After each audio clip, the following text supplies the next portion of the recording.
warahmatullahi wabarakatuh. Alhamdulillah, pada siang hari ini kita diberi kesempatan sehingga kita masih bisa menjalankan kewajiban kami sebagai PGP, yaitu melakukan diseminasi terkait penyebaran budaya positif. Yang kami hormati Ibu Kepala Sekolah, yang kami hormati rekan-rekan Majelis Guru hebat. Pertama-tama kami ingin mengucapkan terima kasih yang sebesar-besarnya kepada Ibu Kepala Sekolah yang telah berkenan memberikan kami waktu untuk menyelenggarakan kegiatan ini. Kemudian selanjutnya kepada rekan-rekan Majelis Guru hebat, kami juga mengaturkan ribuan terima kasih karena sudah bersedia mengikuti kegiatan yang kami adakan ini. Baiklah Bapak Ibu, di sini kami dari CGP Angkatan 7 mendapat tugas terkait modul 1.4 terkait budaya positif. Jadi kami di sini berkewajiban mengadakan diseminasi atau penyebaran pemahaman terkait budaya positif kepada yang pertama sekali Bapak Ibu Guru, kemudian juga kepada para murid kita.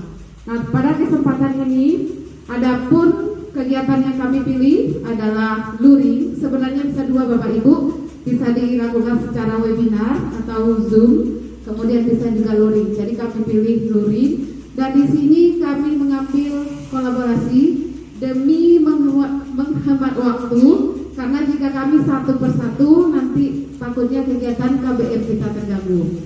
Karena itu pada kesempatan ini kami melaksanakan diseminasinya secara kolaboratif. Nanti masing-masing dari kami akan menjelaskan secara keseluruhan tentang pembelajaran yang ada di modul 1.4 ini. Namun nanti beberapa poin akan kami kuatkan terkait dengan pengalaman masing-masing ketika kami melakukannya di lapangan. Karena setiap kita kan berbeda. Kalau saya pribadi, yang sering saya jumpai kasusnya itu masalah. Jadi yang saya ambil nanti di situ posisi kontrol sebagai guru. Nanti Ibu Ida kebutuhan dasar, karena Ibu Ida sebagai guru ekonomi ada korelasinya ya Bu Ida ya, kebutuhan ada di ekonomi. Kemudian Pak Anjur nanti memperdalam bagian pembelajaran segitiga restitusi, karena mungkin ada tahapan-tahapan yang sering dijumpai oleh Pak Anjur. Mungkin itu saja sebagai pembuka dari saya sebagai pembawa acara. Selanjutnya sebelum acara kami mulai, kami meminta kesediaan dari Ibu Kepala Sekolah untuk memberikan sambutan terlebih dahulu. Kepada Ibu kami persilahkan.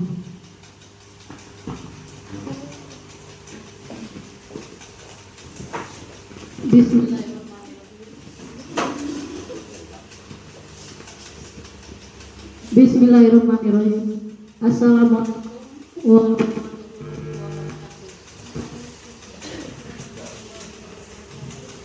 Yang terhormat Bapak Ibu calon guru penggerak SMA Negeri 12 Tanjung Jabung Barat, yang terhormat Bapak Ibu Majelis Guru dan staf tata usaha.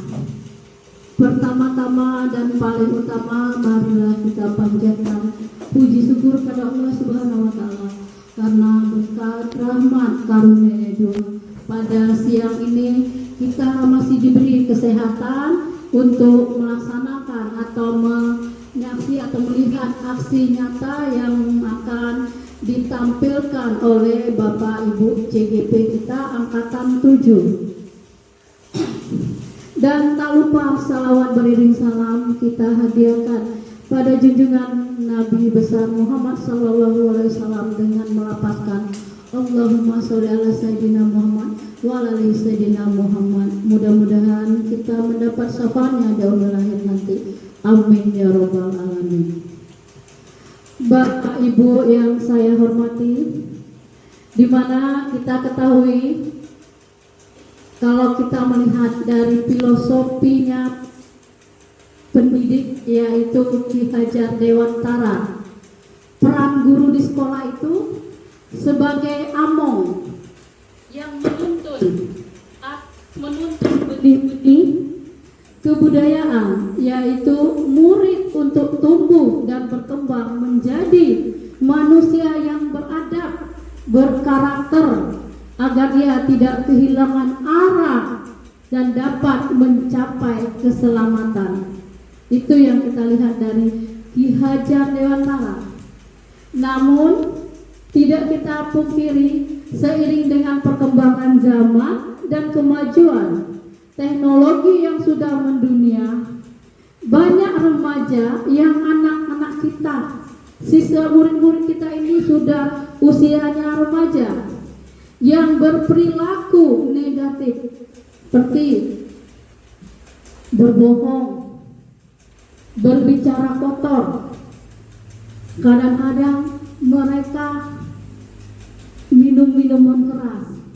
Banyak hal-hal negatif yang dilakukan oleh murid-murid yang usianya sekarang usia remaja, yang lagi mencari jati diri.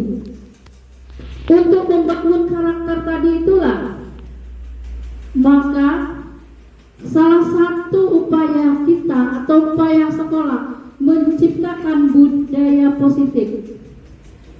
Murid diharapkan memiliki karakter yang baik sesuai dengan profil pelajar Pancasila yang di Gemang sekarang kan kita sudah mulai kelas 10 kita itu sudah masuk ke implementasi kurikulum merdeka.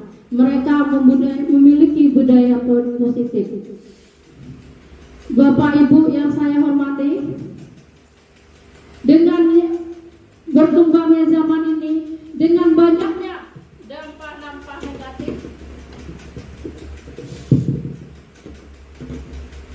maka CGP pada hari ini akan menampilkan praktek positifnya, praktek baiknya. Saya selaku Kepala SMA 12 Tanjung Jabung Barat berharap budaya positif tadi merupakan budaya yang harus kita terapkan secara kompak, bersinergi, dan berkelanjutan. Tidak stop hanya masih dalam proses calon guru penggerak, dan selanjutnya diimplementasikan pula ke seluruh warga sekolah, dan itu dilaksanakan secara berkelanjutan supaya upaya mewujudkan siswa yang berkarakter, berbudi pekerti, terbangun motivasi intrinsik untuk disiplinnya, memiliki kontrol diri sebagai profil pelajar Pancasila. Jadi harapan terakhir saya, CGP itu menjadi motor penggeraknya perubahan positif tadi, yang sifatnya berkelanjutan, tidak stop sampai di sini. Mungkin itulah yang saya harapkan selaku Kepala SMA di sini. Demikian kata sambutan dari saya. Mungkin banyak salahnya, saya mohon maaf. Mudah-mudahan kegiatan hari ini bisa berjalan dengan baik, dan semangat untuk CGP-nya, mudah-mudahan sukses dan sampai terakhir tidak ada halangan. Akhir kata saya ucapkan wabillahi taufiq wal hidayah. Assalamualaikum warahmatullahi wabarakatuh. Terima kasih kepada Ibu Kepala Sekolah yang telah memberikan pengarahan. Untuk selanjutnya kami persilakan kepada Ibu Ida Yulianti untuk memaparkan materi terkait modul 1.4. Kepada Ibu Ida Yulianti kami persilakan.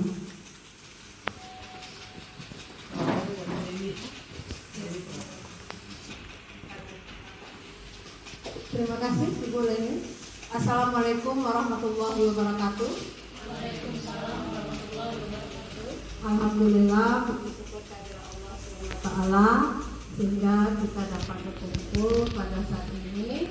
Perkenalkan, saya Ida Yulianti dari calon guru penggerak angkatan 7.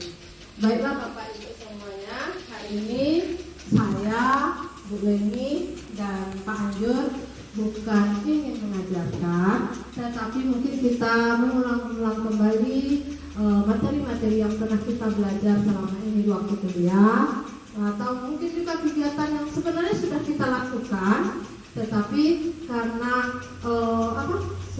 kita selalu belajar, kadang-kadang kita lupa, oh apa sih ini, bagaimana kegiatan ini, karena kebetulan kami di Guru Penggerak mengulang kembali pelajaran tentang budaya positif, maka kami disimulasikan kembali. Baiklah Bapak Ibu sekalian, hari ini seperti yang sudah dijelaskan oleh Bu Lini tadi, kami akan bicara tentang budaya positif. Perkenalkan, saya Ida Yulanti dari Angkatan 7. Untuk budaya positif kali ini, ada beberapa hal yang bisa menciptakan budaya positif itu pada dasarnya. Yang pertama adalah disiplin positif dan nilai-nilai kebajikan universal. Kemudian ada teori motivasi, ada hukuman, konsekuensi, dan restitusi. Ada namanya nanti kebutuhan dasar manusia dan dunia yang berkualitas, kesepakatan kelas, 5 posisi kontrol guru, dan ada namanya terakhir adalah kritis dan restitusi. Semua ini nanti hasil akhirnya yang diharapkan adalah munculnya budaya positif di sekolah kita.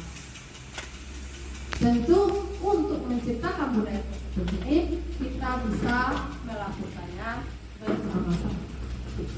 Baik, setelah Bapak Ibu sekalian, kita mulai dulu daripada disiplin positif.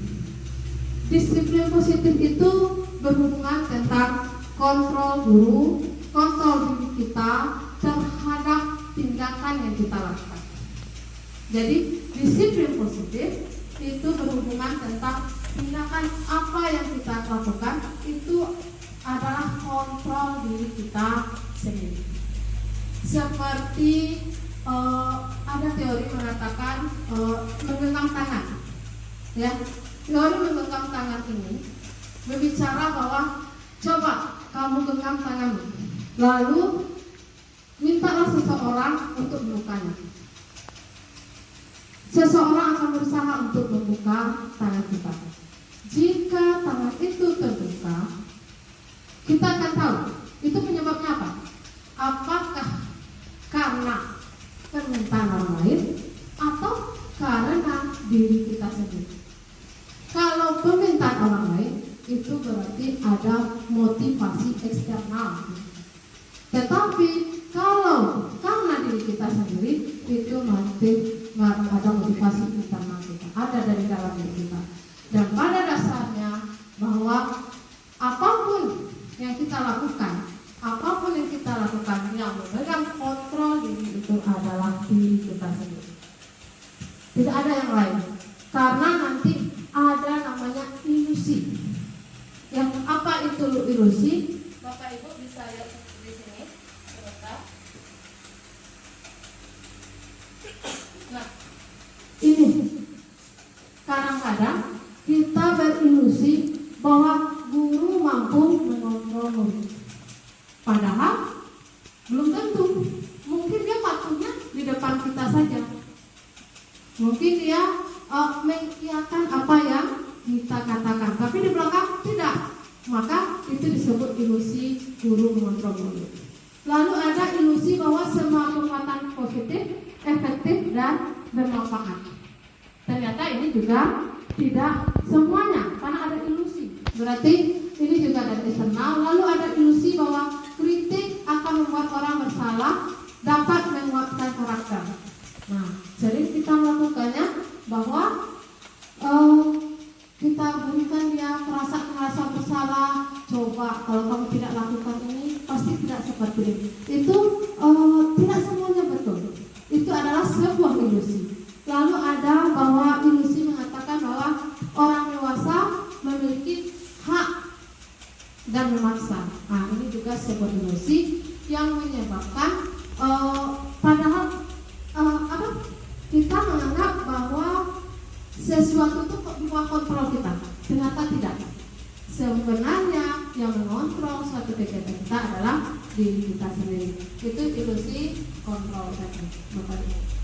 Nah, kita lanjutkan kembali.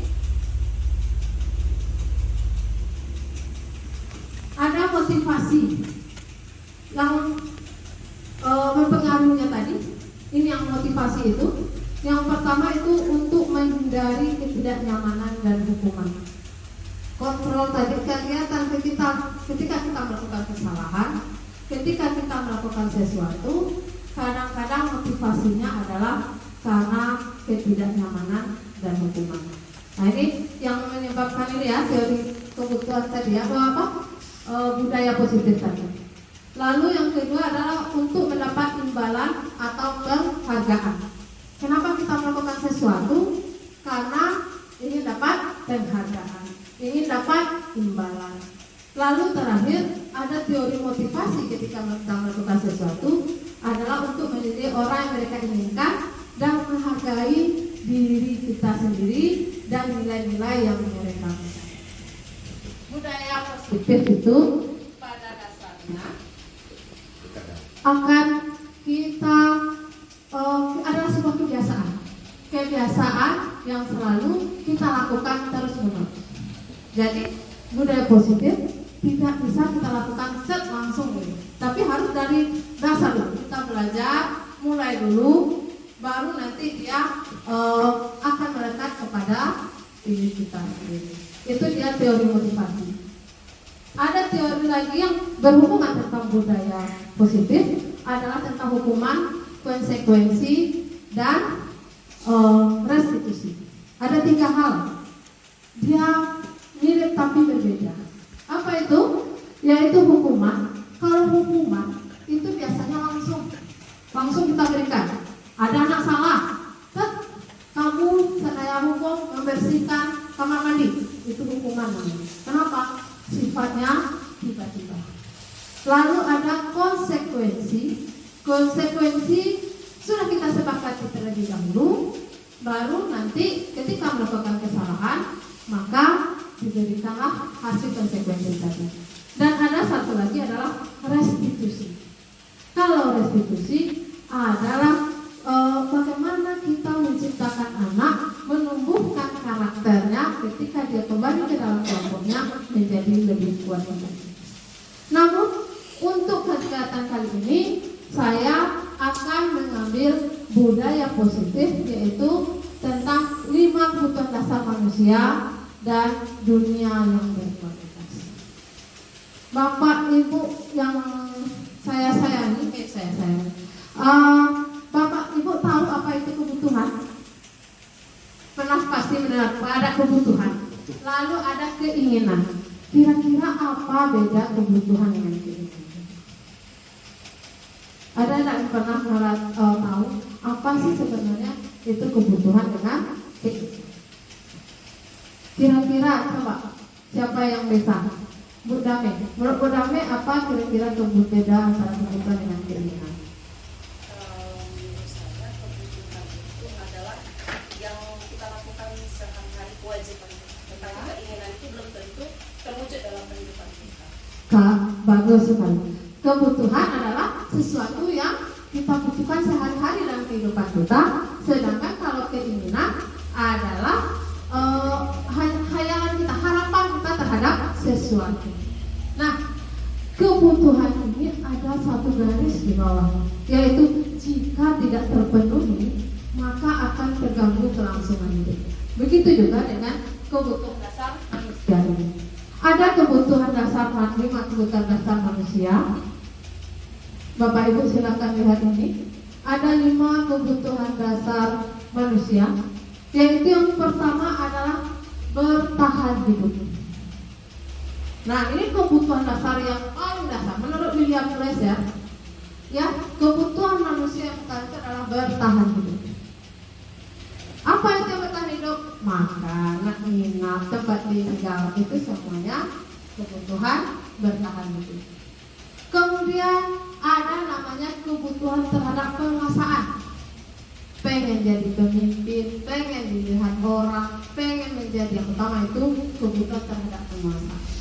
Lalu ada kebutuhan terhadap cinta kasih dan kasih sayang dan perhatian. Nah, kalau yang ini pasti semua orang ya, seluruhnya yang 5 ini pasti dibutuhkan karena ini adalah kebutuhan dasar. Ada rasa cinta, pengen diperhatikan oleh orang lain. Selanjutnya ada yaitu kesenangan, ada kegembiraan, ingin fun, ingin gembira. Itu juga sebuah kebutuhan dasar manusia. Setiap manusia pasti ingin bergembira. Dan terakhir adalah kebebasan. Sebelum kita melanjutkan ke materi, saya akan menjelaskan tentang tujuan pembelajaran kita kali ini, yaitu agar tujuan pembelajaran kita kali ini adalah agar kita dapat memahami dampak tidak terpenuhnya kebutuhan dasar terhadap pelanggaran peraturan dan tindakan yang tidak sesuai dengan nilai kebajikan. Nah, jadi ini sebenarnya dari yang akan saya sampaikan. Mana ternyata ketika tidak terpenuhi kebutuhan dasar ini, maka akan terjadi suatu pelanggaran nantinya, pelanggaran peraturan yang akan berhubungan dengan nilai kebajikan tadi. Ya, kenapa? Karena ketika kebutuhan dasar tidak terpenuhi, tentu orang akan berusaha cenderung mencari bagaimana terpenuhi dulu kebutuhan dasar ini. Ketika berusaha mencari kebutuhan dasar, jika tidak tahu dengan cara positif, maka akan dilakukan dengan cara negatif. Nah, karena itu kita mendorong nanti bagaimana berusaha yang jangan sampai memenuhi kebutuhan dasar ini pakai yang negatif. Oke, selanjutnya kita lihat ada pertanyaan tematik di sini. Mungkin saya akan bagikan kepada Bapak Ibu selembaran.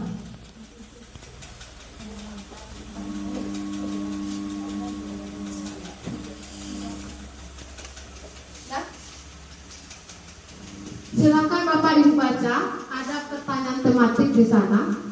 Ini kita berandai-andai dulu, ya. Kita mencoba dulu. Jika ini ada pertanyaannya, sengaja saya ambil SD saja karena kita SMA, tapi kita contohkan di SD saja. Ibu Ambar, guru wali kelas 2A SD Pelita Hati, sedang bingung menghadapi ulang salah satu murid di kelasnya Doni. Beberapa anak di kelas 2A telah datang padanya dan mengeluhkan Doni yang seringkali meminta bekal makan siang mereka dengan paksa. Jika Anda mengalami situasi seperti Ibu Ambar, apa yang akan Anda lakukan? Menurut Anda, apa alasan Doni melakukan? Nah, sekarang saya minta pada Bapak Ibu, kira-kira kalau kita punya permasalahan seperti ini, ya, anak-anak mengambil paksa punya kawannya, kira-kira apa sih yang terpikir dalam kita? Apa sih solusinya? Kenapa si Doni ini melakukannya? Nah, silakan Bapak Ibu tuliskan dulu di kertas ini. Nanti kita lihat tepat tidak dengan solusi yang diberikan di dalam modul ini. Nah, kita bagi dulu.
lebih baik lagi dan bisa sesuai dengan kesepakatan yang kita buat. Siap ya?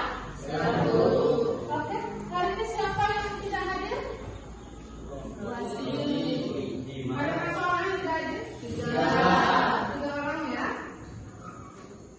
Masih liburan enggak? Nah, kita doakan mudah-mudahan besok dia semangat lagi belajar. Oke?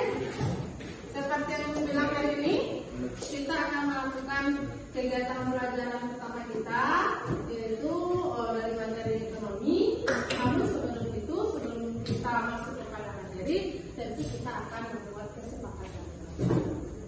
Kalian tahu nggak kenapa kita harus buat kesepakatan?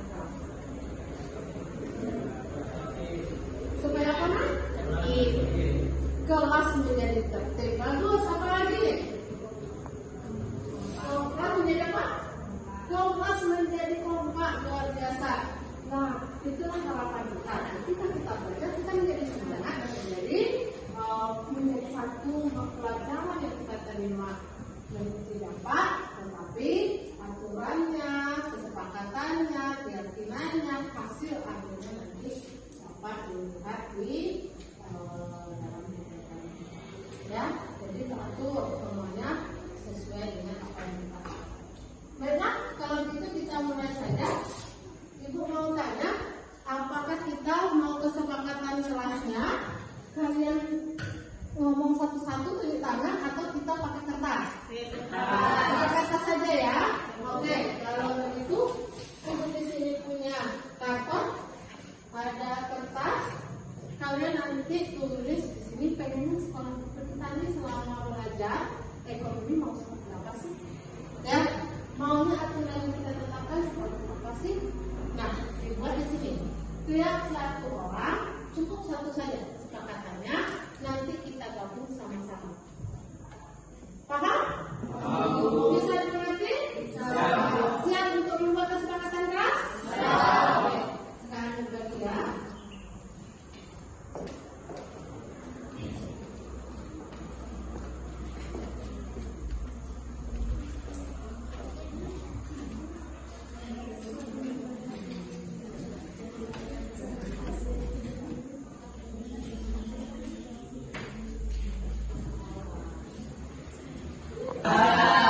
Tidak ya. Nanti kesepakatan kelas ini yang sama akan kita gabungkan. Jadi tinggallah yang mempunyai kesepakatan yang sama dan kita seperti bersama-sama nanti ya.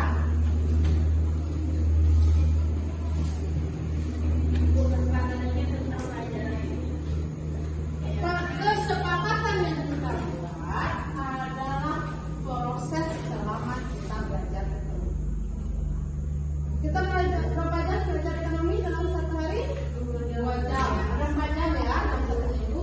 Nah, selama 2 jam itu masuk itu bagaimana kesepakatan? Umpamanya nih contoh, umpamanya tidak boleh terlambat, tidak boleh makan di kelas. Apa lagi? Harus selalu kompak. Nah, itulah beberapa hal yang bisa kalian masukkan dalam kesepakatan kelas. Idenya kalian tentukan sendiri, buat sendiri. Kita pengennya seperti apa kelas tersebut, kita tentukan. Bisa? Bisa. Oke, silakan dikerjakan.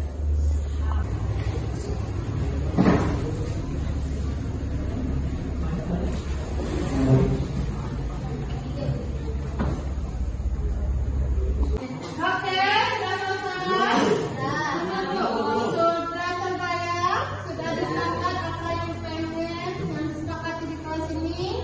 Nah, kalau sudah berarti kita tempel. Silakan ditempel ke depan. Yang sudah selesai boleh langsung ya.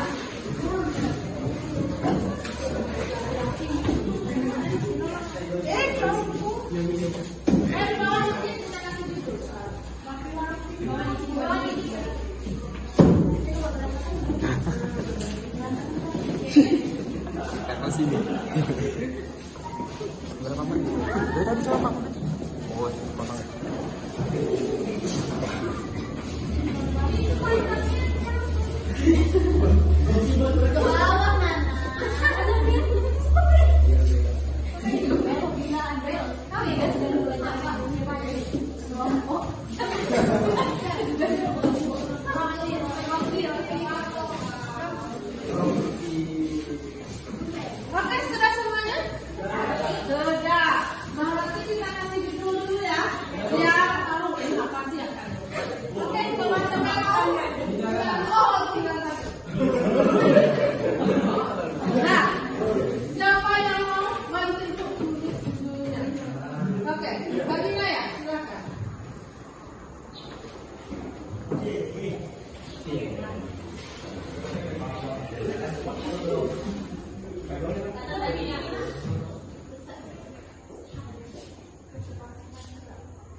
ekonomi ya. Sudah ya.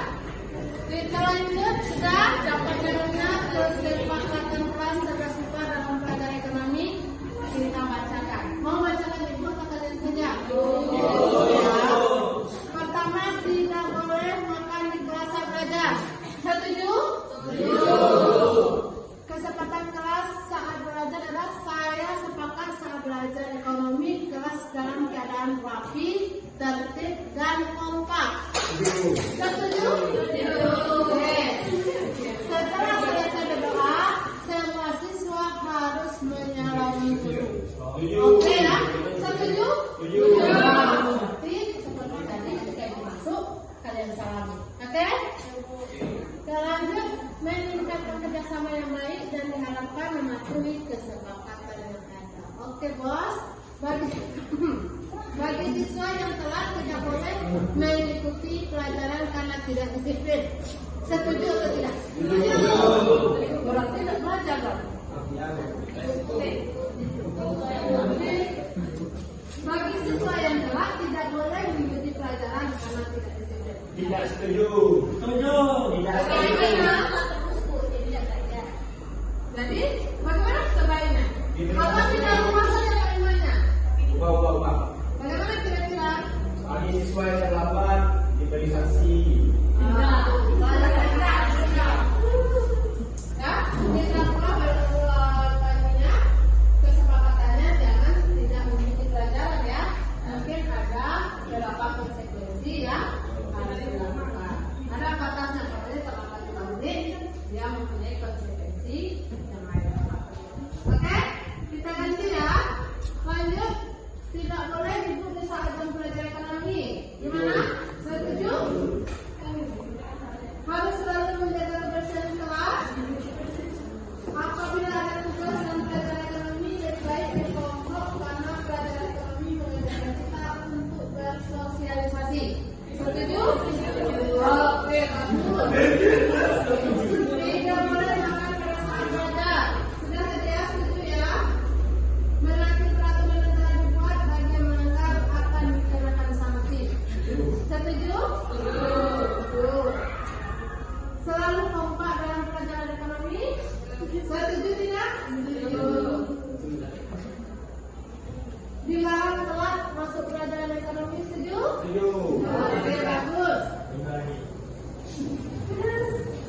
Selalu menjaga kebersihan, bisa masuk disiplin dalam pelajaran ekonomi, tidak boleh tidur di kelas. Setuju? Harus ketika belajar dan tidak tenang, belajar bersama-sama. Nah, berarti ada beberapa kesepakatan. Yang pertama apa? Banyak sama nggak? Yang pertama apa kira-kira yang sepakat kita? Kelas harus tertib, rapi dan bersih. Tidak boleh apa tadi? Makan dan minum. Apa lagi? Tidak boleh tidur di kelas. Tidak boleh dan ketika masuk pertama kali setelah berdoa, murid menyalami guru. Maka bisa kita susun nanti kesepakatannya? Bisa. Nah, kalau begitu kita taati peraturan ini, kita sepakati dan kita tanda tangani. Siap untuk tanda tanganinya? Siap. Oke, kita satu-satu ya. Silakan dari sana dulu, tanda tangani di sini kita lakukan.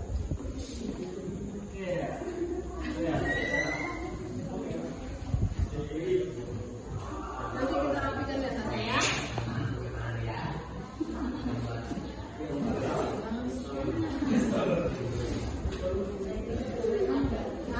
Ya, enak.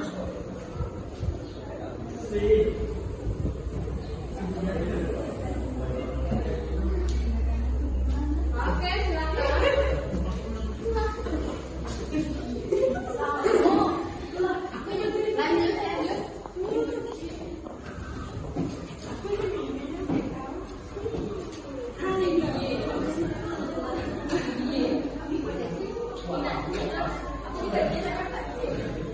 Lanjut.